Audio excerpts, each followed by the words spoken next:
Baik para sahabat sekalian, jumpa lagi bersama saya dan pada kesempatan video kali ini saya akan bereaksi beberapa buah video dari Ajeng yang merupakan salah satu baser ataupun kader Demokrat yang memberikan nyinyiran serta kritikan keras terhadap Presiden Joko Widodo, Luhur Binsar Panjaitan dan juga Menteri Bahlil serta beberapa pejabat lainnya. Mari kita saksikan video selengkapnya. Sering endorse capres, pengamat minta Jokowi mencontoh SBY yang tak memihak saat pemilu.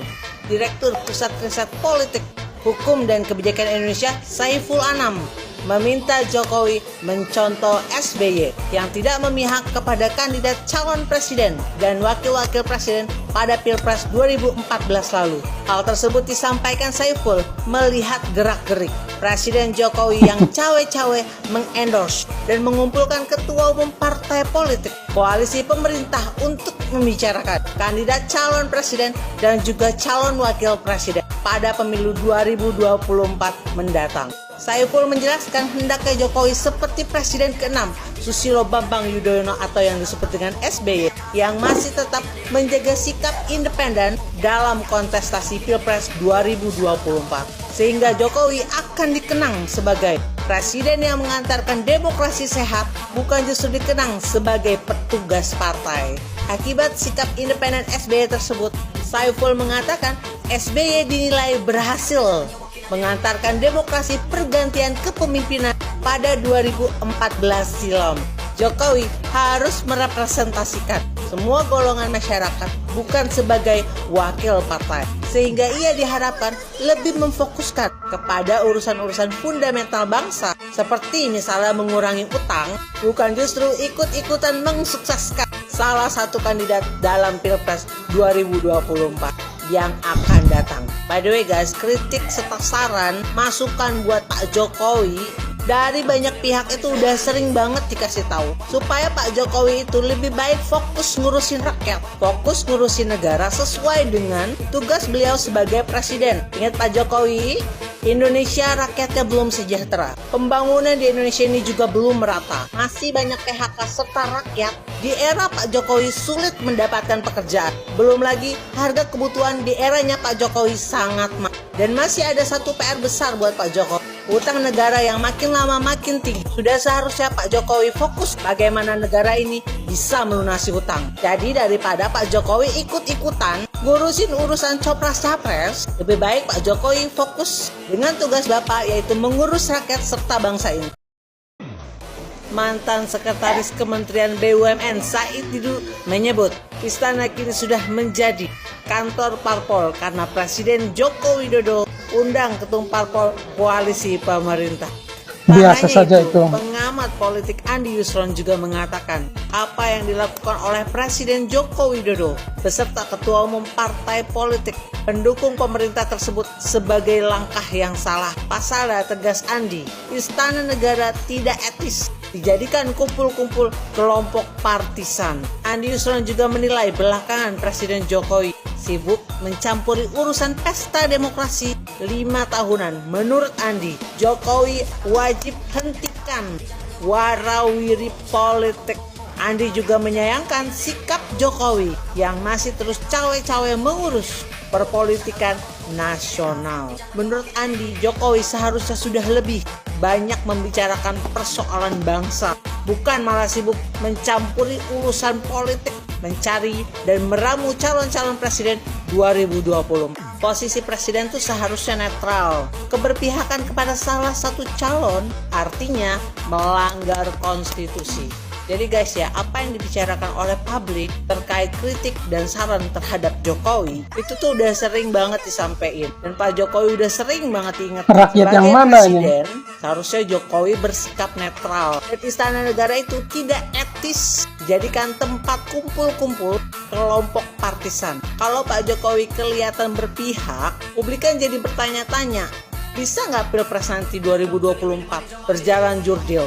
Sedangkan di awal-awal aja Pak Presiden Jokowi sibuk endorse copras-capres. Sekali lagi diingatkan ya Pak Jokowi bahwa presiden itu harus netral demi menjaga Pilpres yang jurdil serta demokrasi yang bermartabat.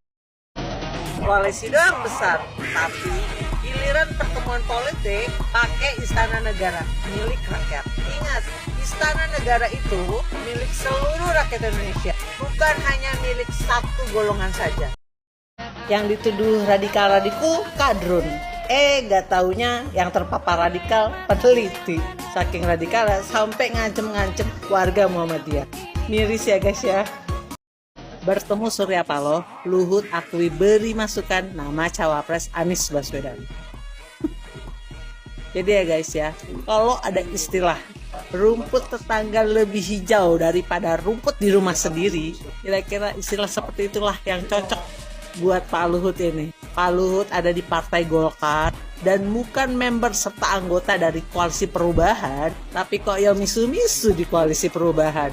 Emang pada ketakutan ya kalau Anies Baswedan menang. Udah kemarin Golkar Anies pasti sama menang. PKB ke Cikeas deketin Demokrat. Sekarang Pak Luhut ikut-ikutan. Kenapa nggak sekalian aja Pak, partainya Pak Luhut dukung Anies Baswedan? Menteri Investasi Bahlil Lahadalia mengatakan, calon presiden yang ingin menang harus baik-baik ke Presiden Jokowi. Memang benar itu. Maksudnya apa nih Pak Bahlil? Emangnya yang berkompetisi Capres 2024 yang berada di luar koalisi Pak Jokowi itu nggak baik-baik? Baik-baik aja bukan hubungannya selama ini?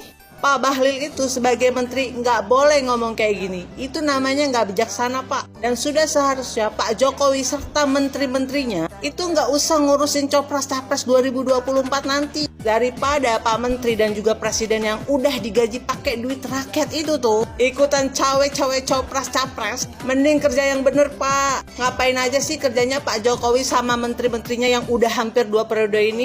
Kok ya hasilnya BBM mahal, pajak mahal, harga kebutuhan mahal, pupuk buat petani mahal dan juga langka, rakyatnya nyari kerja susah, PHK di mana-mana. Ngapain sih kerjanya Pak Jokowi sama menteri-menterinya selama ini?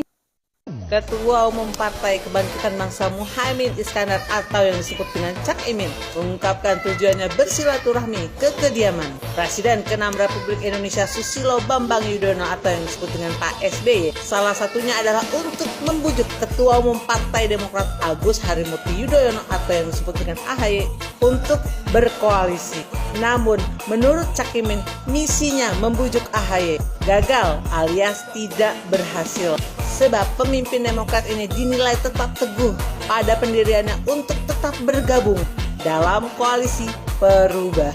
Menurut Cak Imin, memang salah satu agendanya adalah mempengaruhi partai-partai, termasuk rencana Muhaimin Iskandar untuk mempengaruhi AHY. Tetapi setelah ketemu ternyata imannya kuat. Karena imannya kuat, saya harus hati-hati ngomongnya, ujar Cak Imin. Walaupun demikian, Cak Imin masih berharap Partai Demokrat dapat mempertimbangkan untuk bergabung dalam koalisi besar. Besutan Cak Imin dan juga Ketua Umum Golkar Airlangga Hartarto yang mewakili Koalisi Indonesia Bersatu atau KIB. By the way, makin seru ya guys ya perpolitikan Indonesia saat ini. Setelah sebelumnya Ketua Umum Partai Golkar Airlangga Hartarto mengunjungi Cikeas, kali ini Ketua Umum PKB Muhaimin Iskandar mendatangi Cikeas. By the way guys, pengakuan Cak Imin yang mengatakan ternyata imannya Mas AHY kuat, tetap teguh ingin berjuang di koalisi Ukurannya di perubahan, imannya. menunjukkan bagaimana Mas AHY memegang teguh komitmen untuk terus berjuang bersama koalisi perubahan yang mendukung Anies Baswedan sebagai Capres 2024. Anyway, politik adalah satunya kata dengan tindakan. Dan ini sikap hebat dan juga negarawan seorang AHY yang patut dicontoh oleh politisi lainnya di tanah air. Bravo Mas AHY. Yang dituduh radikal kadrun. Gak taunya yang terpapar radikal peneliti. Saking radikalnya sampai ngancem-ngancem warga Muhammadiyah. Miris ya guys ya.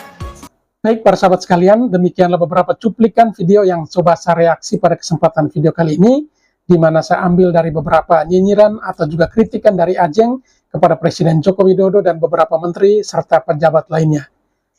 Kepada para sahabat sekalian yang mungkin ingin merequest video reaksi selanjutnya, silakan tinggalkan di kolom komentar. Terima kasih.